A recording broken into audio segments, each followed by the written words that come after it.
നമസ്കാരം. ഗുരുഗീത ഇന്ന് 66 തൊട്ട് 70 വരെയുള്ള ശ്ലോകങ്ങൾ ചൊല്ലാം.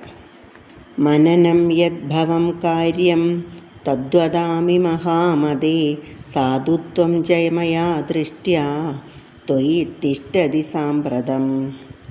ഹേ മഹാമതിയായ ദേവി, നിന്നിൽ നിഹിതമായ സാധുത്വം കണക്കിലെടുത്ത് ഗുരുസ്മരണം ഏതു വിധത്തിലാണ് വേണ്ടതെന്ന് ഞാൻ പറയാം. അഖണ്ഡമണ്ഡലാകാരം വ്യാപ്തം യേന ചരാചരം തത്പദം ദർശിതം യേന തസ്മൈ ശ്രീഗുരവേ നമഃ.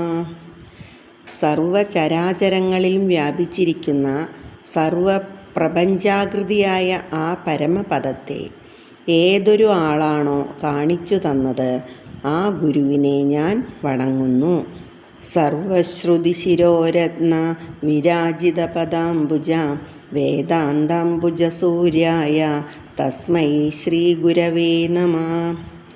സർവവേദാന്തങ്ങളിലെയും ശിരോരത്നങ്ങളാൽ സുശോഭിതമായ പദപത്മങ്ങളോടുകൂടിയവനും വേദാന്തമാകുന്ന താമരയെ വിടർത്തുന്ന സൂര്യദേവനായവനുമായ ഗുരുദേവനെ നമസ്കരിക്കുന്നു. യസ്യ സ്മരണമാത്രേണ ജ്ഞാനമുൽപദ്യതേ സ്വയം യയേവ സർവസംപ്രാപ്തി തസ്മൈ ശ്രീ ഗുരവേ നമഃ.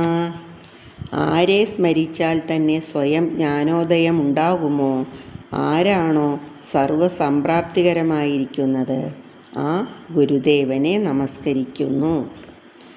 ചൈതന്യം ശാശ്വതം ശാന്തം വ്യോമാതീതം നിരഞ്ജനം നാദബിന്ദുകലാതീതം തസ്മൈ ശ്രീ ഗുരവേ നമഃ. ആരാണോ സ്വയം ജ്യോതിസ്സും ശാശ്വതവും ശാന്തനുമായത്, ആരാണോ വ്യോമ അതീതനും നിർമ്മലനുമായിരിക്കുന്നത്, ആരാണോ നാദം ബിന്ദു കല എന്നിവയ്ക്ക് അതീതനായിരിക്കുന്നത്, ആ ഗുരുവിനെ ഞാൻ നമിക്കുന്നു.